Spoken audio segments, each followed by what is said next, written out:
And welcome to Hannity. And tonight, Hillary Clinton's campaign once again viciously attacking you, the American people. Now, yesterday on Meet the Press, Clinton's campaign manager, Robbie Mook, took aim at Trump supporters once again. Watch this. I think a lot of the people that stand by Donald Trump are deplorable, and the things that they say are deplorable. And in the newly released audio from February, which was obtained by the Washington Free Beacon, Hillary Clinton slamming Bernie Sanders supporters. Wow, she's going after everybody. There's just a deep desire to believe that, we can have free college, free health care, that what we've done hasn't gone far enough and we just need to, go as far as, Scandinavia, whatever that means. And half the people don't know what it means, but it is something that they deeply feel. Some are new to politics completely. They're children of the Great Recession, and they are living in their parents' basement. They feel that they got their education and the jobs that are available to them are not at all what they envisioned for themselves, and they don't see much of a future. If you're feeling that you're consigned to, being a barista or, some other job that doesn't pay a lot and doesn't have much of a ladder of opportunity attached to it, then the idea that maybe, just maybe, you could be part of a political revolution is pretty appealing. Joining us now with reaction, former racial justice director for Bernie Sanders, Teslin Figaro, is with us from the Washington Times, Charles Hurt, and the host of Justice, Judge Jeanine Pirro. Tesla, let me start with you. Look, I never would have voted for Bernie Sanders because he's a socialist. But Bernie seems genuine to me. Bernie seems real. Bernie believes everything that I think he says. You listen to Hillary behind closed doors and, living in mommy and daddy's basement, children of the Great Recession. Now, either she's trashing Bernie Sanders supporter or she's making an admission that Barack Obama's economy has been horrible and he hasn't fixed the economy in 8 years as president. So which one do you think it is? Well, I never thought I would vote for Senator Sanders either. I'm an independent fiscal capitalist. I supported him because he was saying at the time that he was against the establishment. And I have news for Hillary Clinton and everybody who supports her. I did not grow up in mommy's basement in Oklahoma. The only time I was in the basement was when I was running from an Oklahoma tornado. I grew up with the shirt on my back at 18, went to Dallas with no car, no job, became a business owner with 300 paid employees. No one has ever gave me anything. I've never looked for anything for free. Never got anything out of this country that I didn't earn while I served my time in the U.S. Air Force. So for her to say that we grew up in mommy's basement, well, what type of basement did Chelsea Clinton grow up? Because in North Highlands, Oklahoma City, her basement sure as hell was nicer than mine. Wow. First of all, we have the same life story. I was washing dishes at 12, cook at 13. That's it. Waiting tables, bussing tables. I did it all. And then construction for 10 years. Wow. What's amazing about that, we're either deplorable or we're living in mommy's and daddy's basement, or, she talks about implicit bias. We'll get to that later in the program when speaking in a black church over the weekend. So everybody's being trashed by her in some way. She's trashing tens of millions of Americans. And what she's saying is that we're not America because we don't agree with her politics. And in the end, whose politics does she agree with? The refugees that she's bringing in who want to live by a different law where they stone women to death, where they throw gays out of buildings. And she calls the women that she's at war with, every woman that Bill has come across, bimbos, trailer trash, narcissistic Looney Tunes. I mean, and what she is saying basically is, from my perch up here, all of you are deplorable. You're basement dwellers. You're this, you're that. Well, they doubled down. They doubled down. They did double down on deplorable, which is kind of deplorable. Not to have a play on words. No pun intended there, Charles. Yeah, the thing here is that I think that, Hillary Clinton believes in one thing, and that is getting elected. And nothing disturbs her more than people who actually believe in something. And that's what when she goes after the deplorables, when she goes after the basement dwellers, she's going after these people because they actually believed in Bernie Sanders, or these people who believe in Donald Trump. They really believe in something. And it's so interesting to me because, and we've known this from the beginning, her husband, Bill Clinton, was a master politician. He's never seen anything that moves that he didn't want to love. He was engaged. Everybody that meets him says he looks you in the eye, and you think you're the only person in the whole world. And she's the opposite. From experience, right? People are a problem. People are a problem that need to be solved, and that's how she approaches politics, and that's why she's so appealing to not only Republicans and independents, but also Democrats. All right, Ted, let me go back to you. Here's the bottom line for me. is that, okay, so let's say she didn't mean to trash Bernie supporters that live in the basement. Well, then that's an indictment against the last 8 years of Obama. You know, we have 12 million more Americans on food stamps, 8 million more Americans in poverty, the lowest labor participation rate since the 70s, 95 million Americans out of the labor force, the lowest home ownership rate in 51 years, and the worst recovery since the 40s, and we doubled the debt. Okay, so they're in the basement because Obama screwed it up. She's saying she's going to double down on Obama and adopt the same stupid policies. What's the definition of insanity? Well, you know, again, who's to say what she's going to do? Last week, 2 weeks ago, she said that free college was attainable. And now we're listening to the tape in February that says it wasn't attainable. She talked about Senator Sanders supporters at the very beginning of it. Keeping our doctors and keeping our plans and saving $2,500 a year, and rates have gone up for the average family, $4,100 since Obama's president in health care. Is that what she means? Because that's all bull. You know, that's another lie.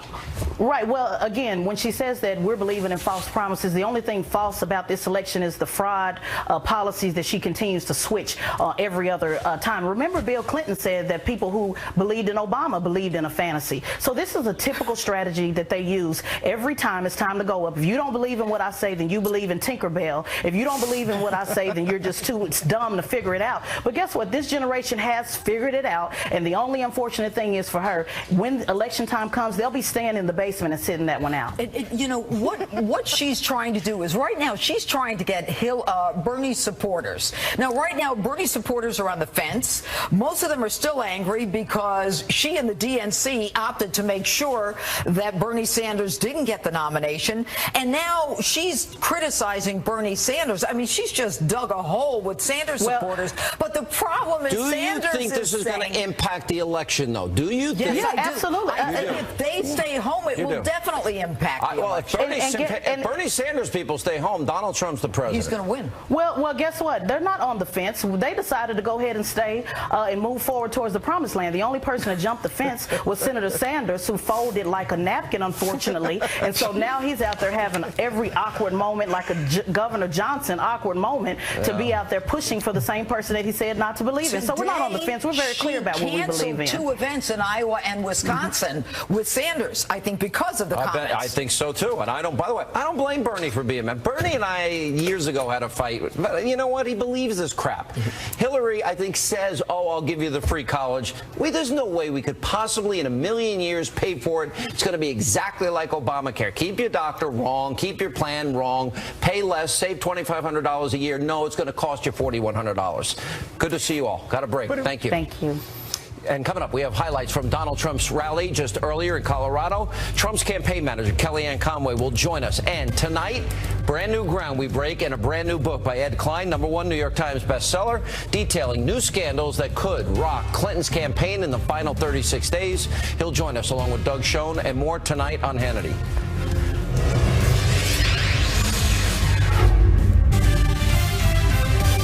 I'm only 36 days away from the presidential election, and today, Donald Trump, he was campaigning in the battleground state of Colorado. Here are some of those highlights.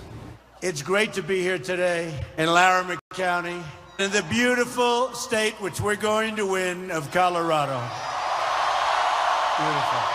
We can't have 4 more years of Barack Obama. We can't. And crooked Hillary will be worse. She'll be worse. So get those ballots in.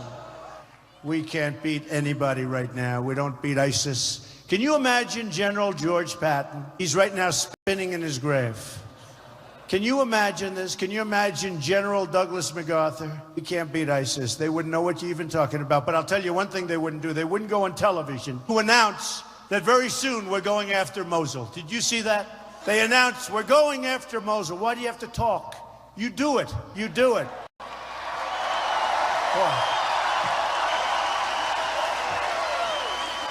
Then you have the leaders of ISIS, a lot of them in Mosul. They say, you know, we're getting out of here now because they announced, so we'll go through the whole thing. Death and destruction, and it won't be the success it should be. They've got to keep their mouths shut and get it done. And joining us now with the latest on the Trump campaign and a preview of what we can expect at tomorrow night's vice presidential debate, Donald Trump's campaign manager, Kellyanne Conway. Kellyanne, how are you? Hi, Sean. All right, let's give us a preview of All right, what are the differences, this might be entertaining to people, between how Donald Trump prepares for debates, which has been written about a lot, and say what Mike Pence is doing, because I've not heard a peep about it. I've worked with Mike Pence for a number of years as his pollster and senior advisor, and he has been doing mock debates with Governor Scott Walker, and he's been preparing with his senior staff. And I think you're going to see tomorrow a feisty Mike Pence take on the record of Hillary Clinton and hold her accountable for the failures of her policies as Secretary of State, also as United States Senator. Talk about an unremarkable record. And certainly if she wants to continue forward with Obama administration policies, hold her to account, Sean, on what she thinks of Obamacare. Would she bring us to a Bernie Sanders type single payer system, especially after we just found out she insulted all those Bernie Sanders voters? You add those millions of people to the tens of millions she said were deplorable and irredeemable, and you're getting like up to a quarter or 30% of the country that she just doesn't like. And I think in Mike Pence, I hope he'll take some time to talk about his remarkable record as governor of Indiana. He cut the unemployment rate in half. He gave a 5% across-the-board tax cut to both employers and individuals. He has an unbelievable record on manufacturing jobs. He expanded school choice and charters. He came up with an innovative free market plan in response to Obamacare called the Healthy Indiana Plan. And he's a great guy. And he's trusted by people. He's 12 years in Congress, including 10 years in the Foreign Relations Committee. When he was governor of Indiana, he's cut the unemployment rate. Tim Kaine, it went up when he was governor of Virginia. Right there, you've got a great talker. You know, at the end of the day, to me, this election is about big issues. And I know during debates that Hillary doesn't want to talk about, she'd rather talk about birtherism and what Donald Trump said 25 years ago. And, you know, to me, it's about, okay, we're going to cut taxes or raise taxes. Are we going to have originalists on the court or activist judges? Are we going to fire coal miners and put coal companies out of business, or be energy independent? Are we going to, you know, kind of a president that can say radical Islam or can't? Somebody who will vet refugees or not vet refugees, build a wall, not build a wall. The role of the U.S. in the world, education, fixing the VA. There's such, I can't think of one issue they agree on, meaning Trump and Hillary. That's right. There's such a contrast. And you're right, Sean, at the fundamental level, this election is about what it's always been about: the past versus the future, change versus status quo, a disruptive outsider versus someone who just screams and reeks of everything Washington. And by the way, so does her running mate, Tim Kaine, who you'll see on that debate stage tomorrow night. Between Tim Kaine and Hillary Clinton, you're talking about decades and decades and decades of being in the government, being on the government payroll, getting a really nice health care that most Americans can't access, and pensions to boot. You're also talking about this election being between a successful businessman and a typical politician. You're talking about innovative new policies to bring to Washington, where he owes nobody in Washington anything, versus a woman who's representing failed policies. The choice cannot be more clear. And Sean, that's why, despite all the hand-wringing and the Monday morning quarterbacking that we experienced in the week since the first presidential debate, you look at the new CNN poll out today, and Hillary Clinton still can't get to 50%. They're still within the margins of error. In the CNN poll of polls, Clinton 44, Trump 42. She's at 53% among women. Do you know how hard she has tried to say that Donald Trump takes the wings off of butterflies to women? And she's at 53%. She's at 53% among women, and yet she's running as the first female president. They have a problem with this woman being president. Something's not working. Something's holding people back. So a week from yesterday, this coming Sunday, they will have their second debate. Yes. And it was interesting going into the first debate because a lot of people wanted to see, is Donald Trump going to hold his fire? Now that Hillary has come out with both barrels and she doesn't want to talk about the economy or protecting the homeland, but all she wants to do is make this election about Donald Trump left a lot on the table. The email server, lying about Benghazi, abandoning troops that were out in the field, her supporting Obama's failed economic policies, the $6 billion she lost as Secretary of State, horrible foreign policy problems. Are we going to see more of that, do you think, in the next debate? You will, and remember, this is a town hall format, Sean, where many of those questions will come from the audience. I think it's a great format for Donald Trump, who every single day, as you just showed in your clip, is out there on the stump engaging with people. That's where he loves. He gets oxygen from the people. It's a great format for him. Secondly, there are so many issues in Hillary Clinton's scandalabra, and there are so many issues in Hillary Clinton's failed policies. Just today, her president, I guess, again, trying to help her on the stump, we're told, was talking about the failings of Obamacare. He went after in 3 different statements that I read where he's really calling into question whether it's effective, whether it's arranged properly, if it's benefiting people it was supposed to. So I think Donald Trump, he'll be able to get all that out in a town hall format. The other thing I just wanted to mention is you're absolutely right. Donald Trump got 0 credit from the naysayers and his detractors on how gracious and restrained he was. He wasn't going to do. They all thought he was going to come out guns blazing, firing, making crazy comments about Hillary. But that didn't happen. So you can't win for losing, I guess, if you're running a campaign. I wouldn't want your job. I don't care what you're being paid. It's not enough. Well, I appreciate that, Sean. I just want to say this about the debates, though. I think we're also missing the things that Donald Trump did say successfully last week in that first debate. He did get out that she's been there for 30 years, so what the heck has changed? Why would we entrust her as a change maker when 70% of Americans say they want this country to go in a new and different direction? What possibly credentials her to make that change? He talked about her failures on trade. He talked about the fact that she and her boss, President Obama, created a vacuum in which ISIS arrived. But you're right, to put onto the table all of the Hillary Clinton problems and put them out there and weave them into his answers. I think you're going to see a lot of that next Sunday. We're really excited for Mike Pence tomorrow and for Donald Trump next Sunday. All right, Kellyanne, thanks for being with us. When we come back, author Ed Klein, #1 New York Times bestseller, has a brand new book about the Clintons. Just how far will they go to cover up their transgressions? He joins us next, along with Doug Schoen. Also, over the weekend, the liberal New York Times released an article about Trump's taxes. But what about the Clintons? We're going to expose the out-of-control liberal hypocrisy. We'll check in with Anthony Scaramucci, Eric Bolling, and much more tonight on Hannity. And welcome back to Hannity. A brand new book is exposing some very disturbing new details about the Clintons. Guilty as Sin by Ed Klein is out in bookstores tomorrow. Ed joins us now, along with the author of Putin's Master Plan, former Clinton pollster, Fox News contributor Doug Schoen. By the way, they just released this statement. Let's see, about Ed Klein's writings have been shunned by all but the extreme fringes of the internet, and anyone who claims to be a legitimate media outlet should be ashamed to report it. By the way, is this like calling Monica Lewinsky a narcissistic Looney Tune? Right. The same thing? Or drag a dollar bill through a trailer park? It's kind of the same, right? If they had any real proof that this was wrong, they should bring the people forward and say, no, I didn't tell Klein that. But they never, ever do that. All they do is throw mud at you. But your background as a real reporter, you were the I was the editor-in-chief of the New York Times Magazine, the foreign editor of Newsweek. What happened to you? I mean, you became normal. You grew out of that liberalism, I guess. All right, but that's what they always do. So they release a statement. They trash you. They trash the book. A rambling news screed in line with the rest of his work is discredited fiction. Okay, that's what they do. But that's what they've also done to all these women. That's right. And you talk about he's not changed.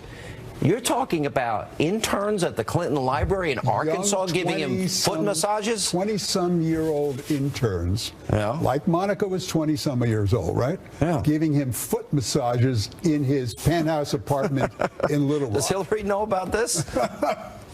You know, I mean, you can't make this stuff up. And I've interviewed these women who did it. You did? Yes.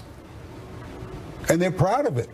Yeah, you did mention that. They say, you know, oh, I get to do it to a president. Touching the president is very thrilling, is what they say. Well, what is your take on this? My take is the more discussion there is of the Clintons' personal life, the better it is for their election campaign. Well, why do you I know you've said that to me before, but why do you believe that? Here's why I believe it. The issues in this country work to the advantage of Donald Trump. The more that the dialogue is about Hillary or Bill Clinton's peccadillos, the the more Trump doubles down, the more he doesn't talk about the economy. He doesn't talk about the big issue of the day, which is our absolute failure in Syria and the failure of Obamacare. But these are legitimate issues. One of the big issues you deal with in the book, Ed, has to do with Hillary's health, and it's far worse than what we know. And that, for example, you think first of all, you confirm she has arrhythmia? Arrhythmia. And a bad valve, heart valve? She has a heart valve problem that the doctors wanted to replace the heart valve, and she didn't do it because she was afraid that it would leak out. Death. And she's got clotting problems. She's got we know all that kinds she's on lifetime Coumadin and an anticoagulant, but wait a minute. If she has a bad valve, yes, any good doctor is going to say you've got to replace it. They did, and she said no because she was worried that if she had, it would leak out, that she had a surgery, and that would somehow undercut her in the presidential book, you also talk race. about her going and having privacy within a New York hospital. Like they sneak her in the back, underneath, I guess underneath the hospital to a private area. They do that for a checkup, yes. Okay. But here's the thing. When Donald Trump mimics her falling down and trivializes, in a certain sense, the serious issues that are getting raised, all that happens is we lose focus on change, corruption, and the need for a new direction, which are his issues and his themes. You know, look, I do think Ed's work is important, because especially because he's reporting and he's giving his sources, and I know anyone in the liberal left media is going to hate him and try and discredit him, and they'll still, didn't your last book topple Hillary's #1 on the New York Times? So it had to sell twice as much as her. Knocked her off the top. But Ed's selling books. Donald Trump's trying to be president. Trying to be president. Different goals, different responsibilities. You see, I agree with you. I think it's got to be substance. She'll raise your taxes, I'll cut your taxes. Obamacare will be repealed or you keep it. Right. You're going to vet refugees or not. You're going to say radical Islam or not. You're going to become energy independent or not. You'll secure the border or not. There's such deep and profound differences. Sean, if you just take those lines, transport them to Donald Trump, and he says them for the next 35 days. Just that. That's she'll do this, I'll do that. Right. That's better than anything Donald Trump has done on the campaign trail in the last 10 days. I'd also tell him to talk about the worst recovery since the 40s, lowest labor participation in the 70s, 12 million more Americans on food stamps, 8 million more in poverty. Look, if doubling of the debt. Donald Trump, Steve Bannon, and Kellyanne Conway are watching this segment, they should memorize what you've said, because it's the most important thing they could bring. Well, you know, nobody listens to me. You know that, right? Sean, a lot of people listen to you. We all listen to you. We all do. Do you agree from the political sense Doug's right? Because I actually think he's right.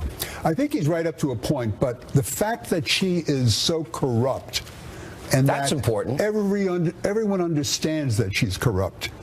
And that is not a small matter. Where is the narrative? I'll give it to you. All right, for example, she attacks him in the next debate. She's attacked him today.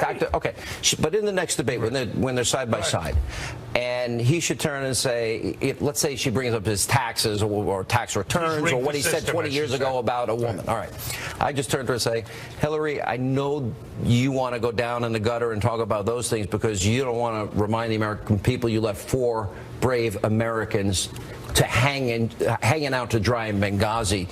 If I'm president, I wouldn't do that. Right, and we heard nothing like that in the first debate. That's called a pivot.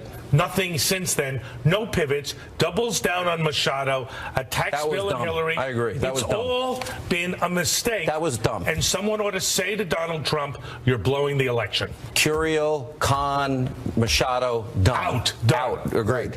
What do you think? I think he's right. I think he's right, but I also think she's a very vulnerable candidate. And I think he needs to continue, in addition to what Doug is saying, remind everybody this is a corrupt woman because the American public understands I think they all know corrupt. she's corrupt and dishonest and a liar and untruthful. And by the way, her policies are bad. It's basically doubling down on stupid, which is Obama's policies for the last 8 years. What will we have if she's in the White House? More scandals, more corruption. You're right. And you'll have a less good quality of life. That is the key issue for the American public. That's change and corruption. Correct. All right, got it. All right, coming up, the liberal New York Times trying to smear Donald Trump over his taxes, but we've actually done the media's job. Wait till you hear what the Clintons and the left-wing newspaper, the New York Times, have done to avoid paying their own taxes. A hint, boxers or briefs, deductions. Anthony Scaramucci, Eric Bollinger next. And welcome back to Hannity. So the Trump campaign is pushing back against yet another hit piece from the New York Times, aiming to try and take down the Republican nominee. So over the weekend, the liberal paper, which was, of course, endorsing Hillary Clinton for president, may have violated federal law by publishing what appears to be pages from Trump's 1995 tax returns that show business losses. Now, the Times then took the attack even further by speculating, without any proof whatsoever, that because of these losses, well, Trump may have avoided paying federal income taxes for nearly 18 years. Now, in response to the Times, the Trump campaign quickly fired back in a statement stating, quote, Mr. Trump is a highly skilled businessman who has a fiduciary responsibility to his business, his family, and his employees to pay no more tax than is legally required. Now, that being said, Mr. Trump has paid hundreds of millions of dollars in property taxes, sales, excise taxes, real estate taxes, city taxes, state taxes, employee taxes, and federal taxes, along with very substantial charitable contributions. Mr. Trump knows the tax code far better than anyone who has ever run for president, and he is the only one that knows how to fix it. Now, while the New York Times attack on Trump, that's not surprising, the blatant liberal hypocrisy is the issue here. Now, while the Times is trying to paint Trump without any proof as someone who is a tax dodger, well, they kind of failed to tell you that according to Forbes, well, that newspaper, they didn't pay any federal taxes in 2014. And predictably, Hillary Clinton has gone after Trump over the story while ignoring her own attempts to lower her tax bill using the law. In 2014, Bloomberg reported that the Clintons, who support the death tax, well, they took steps to avoid paying what they normally owe under proposals that they champion. And according to the Washington Post, the Clintons have gone to extremes to save even a few bucks on their taxes, including writing off Bill Clinton's donated used underwear in 1993. Big question is whether or not it was boxers, tighty whities. I don't know. Now, the Clintons were also willing to take a handout from donors to cover massive legal bills from their many lawsuits during their time in the White House. And according to the Washington Post, well, Clinton's allies, they raised more than $4.5 million to cover those expenses, including the $850,000 they paid Paula Jones. Here with reaction, author of Wake Up America, co-host of The Five, our friend Eric Bolling, and Trump Campaign national finance member and co-host of Wall Street Week on the Fox Business Network, Anthony Scaramucci. All right. The Clintons, they used every tax deduction. In 2015, they claimed a $699,000 loss. But again, the real issue is that what used to be called the fourth estate, Sean, is now part of the state. The mainstream media is now an organized member of the state, prosecuting the way Pravda used to do for the Soviet Union. Yeah. It's a coordinated attack against well, it's true. The it's opponent. Illegal, and the same. They ridiculous. Wouldn't publish the global warming papers that came out on global warming gate, Eric. So, you know why the Clintons are having such a hard time dealing with this? Because they've never had a business risk. They've never had a business loss. They've never had to take risk in business to try and make a profit. They just simply have lived off the taxpayers' money or lived off the donations of people who are trying to buy influence. So I went back a little bit, Sean. Look, Henry Ford went bankrupt 2 times and then became a in today's dollars, multi-billionaire. But even more importantly, Warren Buffett is a liberal hero. He's a hero to the Clintons, too. I did a little homework. I found out in 2014, Warren Buffett lost $873 million in a company called Energy Futures Holding Corp. Now, let me ask you something. Do you think Warren Buffett has said, no, you know what? I think the country needs this. I'm going to let you eat. I'm going to eat this loss. I'm going to let you keep the rest of that money, and I'm not going to declare a tax deduction on all the profits going forward. Unlikely. More likely is that he's using the same exact tax code that Donald Trump used after the 1995 But they made loss. a big assumption here. And by the way, they used the tax code over the New York Times, but the net loss carry forward would have been from 95 to what? 2010? We don't know. We don't know. Well, you get 3 years prior and then 15 years forward. That's where the 18 years comes from. But listen, Judge Leonard Hand, Oliver Wendell Holmes, they've all said the same thing. Yep. Famous cases saying, Sean, you don't have to pay any more than what you have to legally and what's allowable inside the IRS code. That's all Mr. Trump has done. Well, otherwise you'd be in jail. Of course. It's a free enterprise system, and they're trying to convert that as well. Well, Hillary has contacts at the Justice Department and the FBI. die. Maybe Bill can meet Loretta Lynch on a plane, and maybe James Comey can get on the case, and they can get off Trump's back in terms of audits. Here's an interesting thing she said today. She said, how could one guy lose $1 billion? Now, Trump, he personally guaranteed the loans in question here. Here's what's interesting. There's a Washington Free Beacon piece. As Secretary of State, the State Department misplaced $6 billion, according to an Inspector General report. $6 billion. And it said that it created a significant financial risk for the country that they can't manage their money this way. $6 billion. The only difference is it's not her money. It's never her money. It's never her money. Tax code, 74,608 pages long, and honestly, the bottom line to all this is he did nothing illegal. He used the tax code the way any American would, or any business owner would, and should. But it's also the way the Clintons and the New York Times has, and Warren Buffett, and anyone else who's in the business. And the bottom line is the reason why they can't understand how someone could lose $915 or $16 million. Because they've never taken risk before. If you've never taken risk, by the way, there is some backstory to this. I talked to Larry Kudlow today, who's a friend of all of ours, and he pointed out that a lot of the losses were created because of government regulation in the tax law, where secondary investors were their benefit. In other words, they changed the law in terms of secondary investors' ability to write off losses, and as a result, they all pulled their money out, which caused a lot of what happened in Atlantic City. Yeah, so again, and Mr. Trump has said that consistently, that the regulations at the time hurt the casino business and caused him to eject himself from the deal. So that was actually a smart business move by him to remove himself from Atlantic City. Yeah, well said. But Sean, Halloween, I'm going as a tax shamer. Okay, I'm going to wear the 1040 on my face. Very quickly, what likely happened in order to lose that kind of money in 1 year? What likely happened is he was losing money in years prior. He rolled them forward, which means he showed profits in the years prior and paid tax on those dollars that were profit, which could have been losses taken over a course of time. And finally, at some point where he says, I'm done, I'm pushing all my chips in, I have a $916 million loss this year, I'm taking it now, and then you work off your future income. I got to roll. Very, very, very basic. This impacts the election, Sean? I don't think so. Yeah, no, me either. You think it impacts the election? It's 5 weeks away. No one will be talking about this in 5 days. All right, guys. Coming up next tonight, right here on Hannity. We can acknowledge that implicit bias still exists, not just in police departments, but throughout our country, without vilifying police officers. That was Hillary Clinton speaking before a predominantly African-American church in North Carolina over the weekend. Sheriff David Clark, Larry Elder, they'll weigh in as we continue.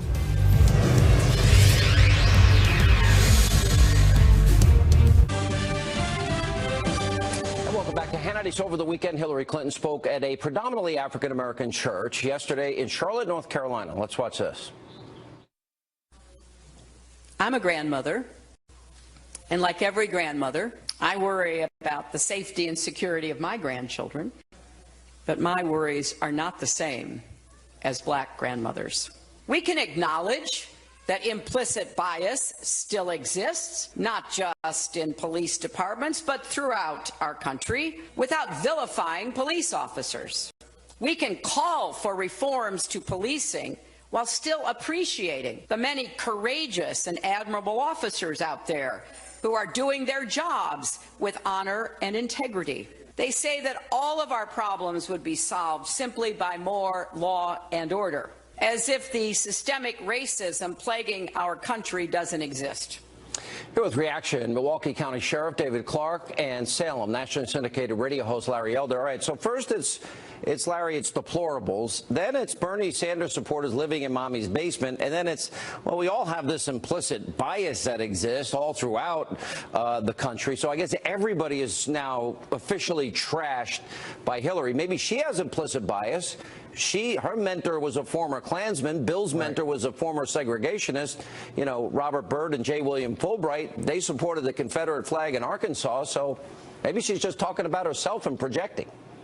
My objection, Sean, is to this expression she just now used, systemic racism. What the hell does that even mean? Obama's been in charge of the government for 8 years. We've had back-to-back black attorneys general. How come they haven't fixed it? Police shootings of black people are very, very rare. If by systemic racism she's talking about the large number of inner-city black kids who are killed by other black kids, then let's talk about that. 50% of the homicides are black on black, most of them young people, most of them in the inner city, and it is because of the policies of the left that have destroyed families, that have made a lot of young black men not law-abiding. That's what we ought to be talking about. And I said this before, Sean. Obama said a kid raised by the dad is 20 times more likely to go to jail. Why aren't we talking about what the left wing of this country has done to destroy black families in a way that even slavery and Jim Crow couldn't do and didn't do? You know, I mean, I think Trump captured the sheriff the other night, and when he talked at length about, oh, Democrats come calling every 4 years, and they want to generate passion in the black community, and they want people to get out and vote. But what have we done to help the black community? 58% increase blacks on food stamps under Obama, 20% increase blacks out of the labor force, and then black unemployment higher than the national average, nearly double. Black home ownership down. 55% of black teenagers can't find a summer job. I don't know if I didn't have a summer job, I'd be getting in trouble. Sean, 50 years of lies are what the black people in America have been told under Democrat rule in the American ghetto. Look, the implicit bias test that she's talking about has been challenged by people within the field of social science. In other words, their own peers are saying that test is not credible, it's not reliable. Maybe she's a racist. She should speak for herself. I'm not. The only racism that I see on display is that from the Democrat Party that keeps black families shackled to the new plantation. The cotton field has been replaced by the American ghetto, where black people cannot find meaningful work.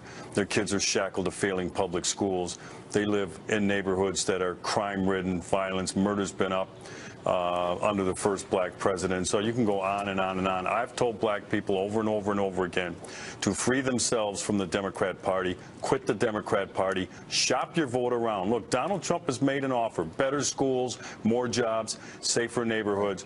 Make people earn your vote. And if nothing else, if you don't want to vote for Donald J. Trump, I would suggest, just a suggestion, sit this one out, do a Colin Kaepernick, take a knee on the presidential race and vote down ticket, but stay out of the presidential race. I would call it a now take it a Kaepernick. Larry, will we see a shift in voting patterns in the black community because of, you know, decade after decade of failure? The worst schools often are in black communities. We haven't fixed them.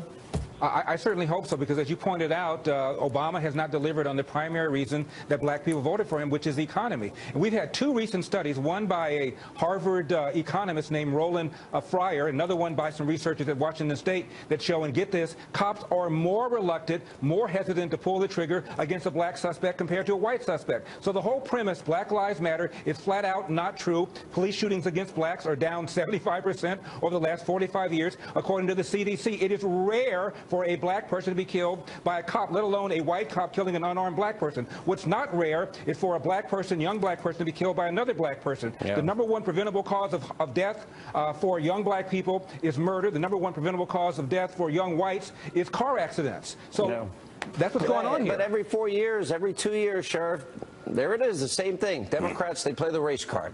And I got to be honest, it's been effective over the years, otherwise they stop doing it. The voters. They've been hoodwinking the voters for 50 years. Look, Mrs. Bill Clinton cannot point to one thing that has improved in the American ghetto after 50 years of voting monolithically for Democrats. Black people just need to open their eyes, take a look around. Inadequate housing, high infant mortality rate, gang and drug involvement, failing schools, no jobs, on and on and on. It is high time in America for black people to make this political class earn their vote and stop just giving it away. All right, guys, good to see you both. Appreciate it. Got it. And coming up, we need your help. A very important question of the day is straight ahead.